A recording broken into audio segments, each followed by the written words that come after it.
the Switchblade Jay White versus Hiroshi Tanahashi, round 16, I guess. I've lost track. Anyways, for the Never Openweight Championship, I was thinking, wait, my God, I'm so thrown off of what's going on in New Japan. I mean, I was like, wait, Hiroshi Tanahashi's the Never Openweight Champion? Okay, when did that happen? And Jay White, like, I knew he was back. I'm like, that was kind of obvious he wasn't leaving. I'm like, he was very convincing he was leaving. I actually did believe for a time he was actually leaving. But, yeah, he ultimately did not leave and subsequently moved on to do battle again with Hiroshi Tanahashi or something. Hiroshi Tanahashi's been champion since the New Beginning in Naga.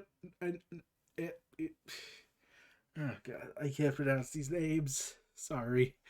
In the New Beginning events in Japan, and he had stated he wanted to make. Hiroshi Tanahashi said, I want to make it as big as the IWGP Intercontinental title, as big as the heavyweight title, and as big as the World Heavyweight title. He basically wants to make it the ultimate championship, the belt that everyone goes after, the workhorse title, since the Intercontinental title and the heavyweight title were officially retired by the by the New Japan Pro Wrestling Management of IWGP, in exchange for the what if we decided to breed the Divas title and Cody's neck tattoo and make a title out of it.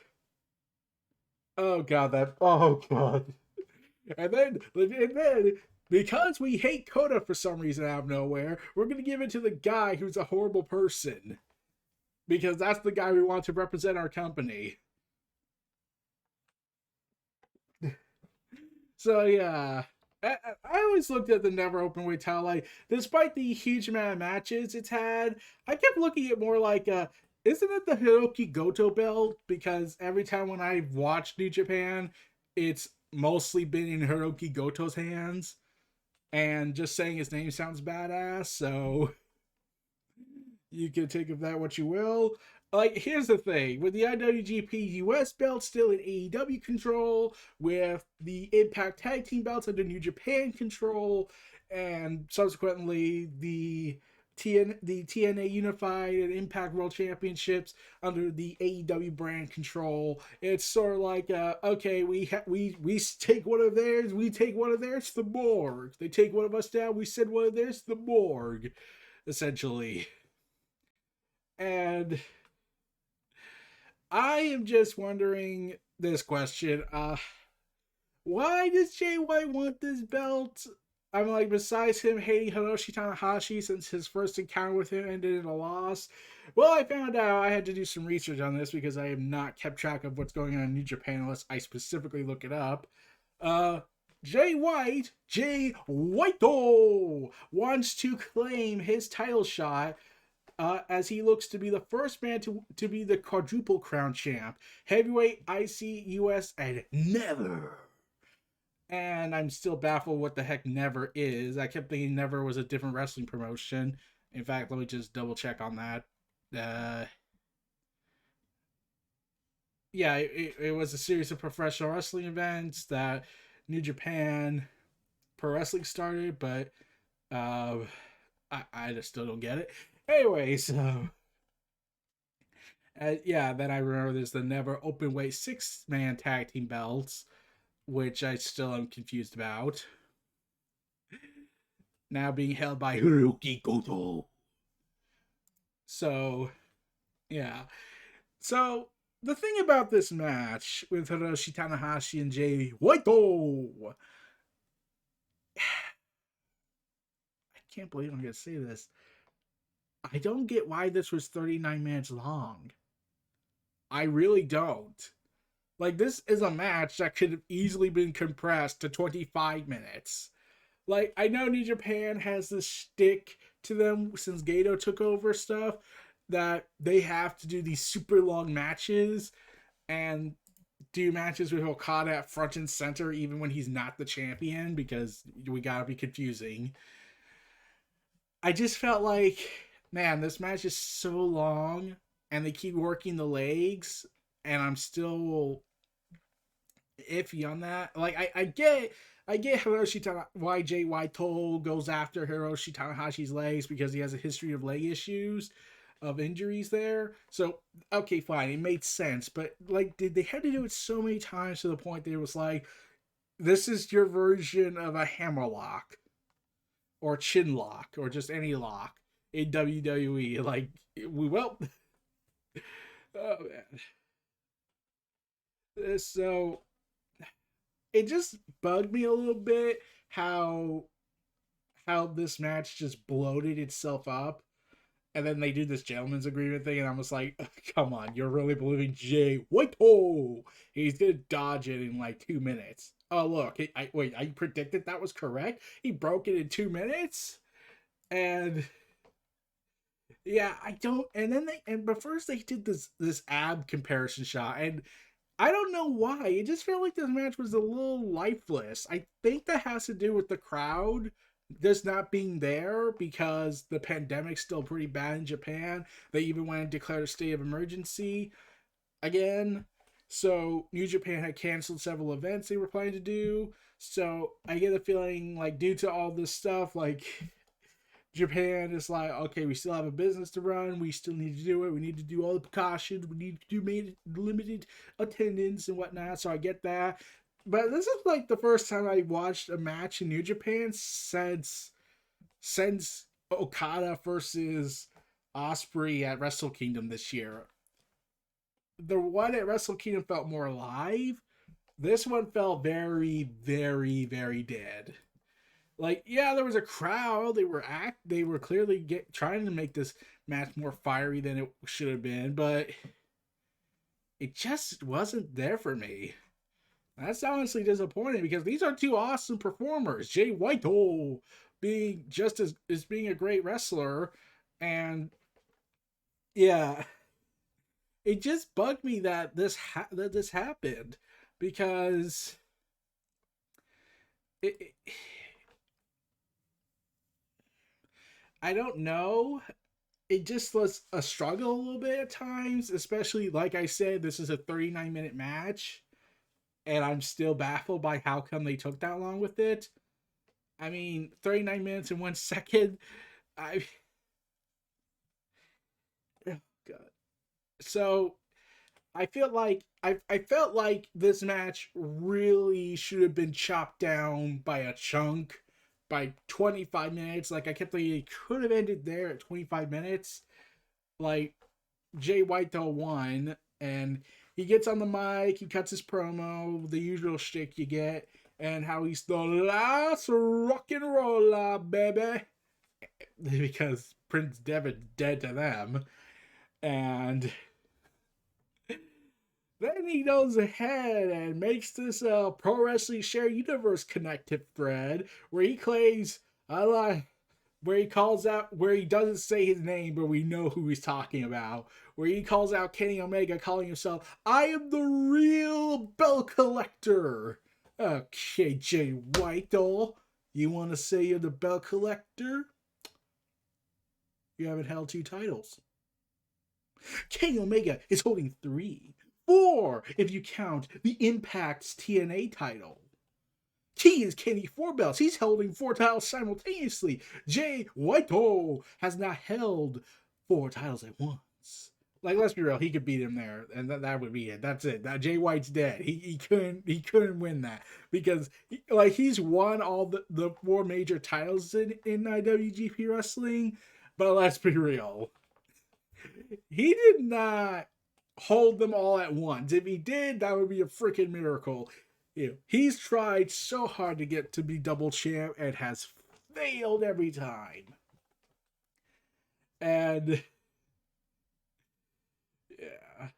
And then I heard that Will Ospreay's match that happened today for May the 4th. May the 4th be with you and everyone. Go check out my Pop Culture Omniverse channel for Star Wars content down the road. But yeah, Will Ospreay took on Shingo Takagi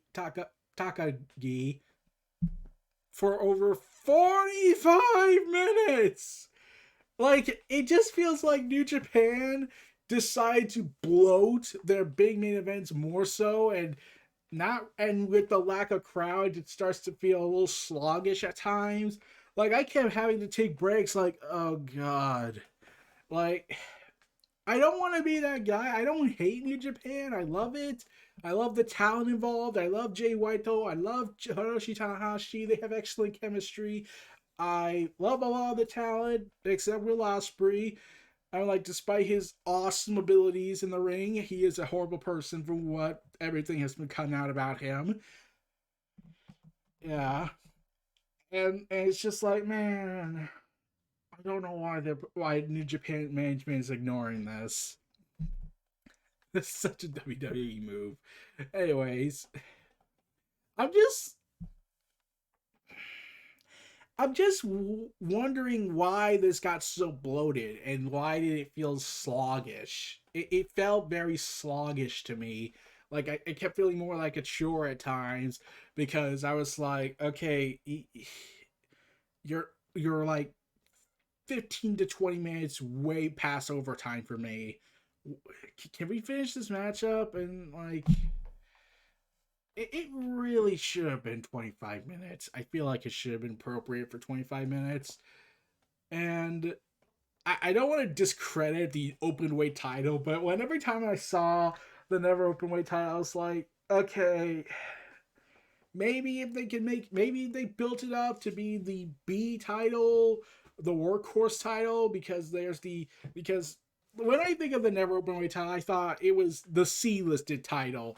No offense to all those who've held it, but like, it just felt like the C title to me when I first started seeing it, because I was like, did anyone care about this title? Like, genuinely care? Like, the level? Like, every time when I saw it, Hiroki Goto always held it, so I thought he held it for 1,000 days, which would have been freaking awesome.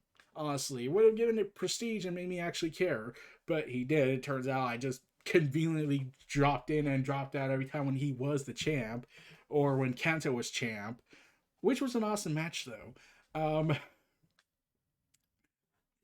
It's just, and when it was on Jay White's shoulder when he was giving his microphone speech, I was just like, I see it, but I still can't click with it. I can't click with it. Like, I can't click him holding that belt. I don't know why. I just can't click my mind with him holding that belt. It just doesn't add up to me for him. Like, he's better with the IWGP heavyweight title or the Intercontinental title. I like Jay White when he had the white belt around his waist. It felt more fitting for him. When I see the Never Openweight title on him, it's not clicking with me for some reason. Like, maybe he'll make it work, but considering how much Hiroshi Tanahashi wanted to make the Never Openweight title be the big workhorse belt since the IC title was retired, but only held it for then dropped it a week later. Wow, that was poorly ill-timed. Like, I think I saw this on an interview a week ago. He said he wanted to make this belt very important. Then he drops it to Jay White a week later. So, yeah, that kind of sucks. That we're back to square one. He only held it for less than 100 days, for 93 days, I believe, when I was looking at the records. I mean, congratulations to Jay White, though. It was a pretty damn good match. I mean, when it got hyped up, when it slowed to a crawl and slogged for a bit, it was, oh god. Like, a lot of people have been saying this, like, it feels like New Japan is cannibalizing its own formula of the epic length matches. Like, I'm all for epic length matches. I felt like there were matches in WWE I felt that could have really benefited from having the epic length to it if the wrestlers are able to make it. Like, I kept advocating for months and months and months that Daniel Bryan doing an hour-long Iron Man match would be awesome, but they haven't done that for some reason. And I kept saying for a while, like before SmackDown was Daniel Bryan versus Edge in an Iron Man match would be pretty freaking awesome. And I said have Roman Reigns and Daniel Bryan start the Rumble in 2015 and last the final two. That would have been pretty awesome. They don't do that, which kind of sucks. And they compress matches that could go for 30 minutes to 25 minutes and compress it into like do it in like 10 minutes or 5 minutes. Like, I want to see Mustafa Ali taking on Kofi Kingston in a 20-minute epic or a 15-minute epic. I feel like it just felt weird. I was watching this and it just kept not clicking with me at times when it slogged down to a snail's pace. And Jay White holding the title, it's not clicking with me. It's not clicking with me. But at least he can brag now that he's the first quadruple crown champ. Hey, it's one more than triple crown champ. I'm pretty sure if Kenny Omega or anyone in AEW when it was the first, they probably would say, and 4 is higher than 3. So take that, Vince. And I'm pretty sure Vince would try and make a quadruple crown ruling, but that wouldn't work. Anyways. Yeah, congratulations to Jay White for being the first quadruple crown champ of the IWGP New Japan Pro Wrestling heavyweight company, and good luck with a hopefully long reign. I mean, considering all the let me double check how many. What's the usual? It feels like every champion has been short reigned. Let's see. The last several reigns since Wrestle Kingdom 14, there was Hiroki Goto, who held it for 27 days, Takagi for 210 days, then Minoru Suzuki held it for 70, Takagi held it for 84, Hiroshi held it for 93, and Jay White is currently on his first day as champ. Yeah, that was the thing. So yeah, it feels like the reigns have been decreasing, and Takagi was the like miracle to happen on Sapporo Street. So yeah, we're gonna have to see how that goes. Yeah. So this was Near Reality Entertainment presenting the WrestleVerse. Jay White versus Hiroshi Tanahashi for the NEVER Openweight Championship for Wrestling Dontaku 2021. If you like, comment, subscribe, check out my other content in the description below. Stay tuned for more. May the 4th be with you and all that. And I'll see y'all next time. Peace and take care.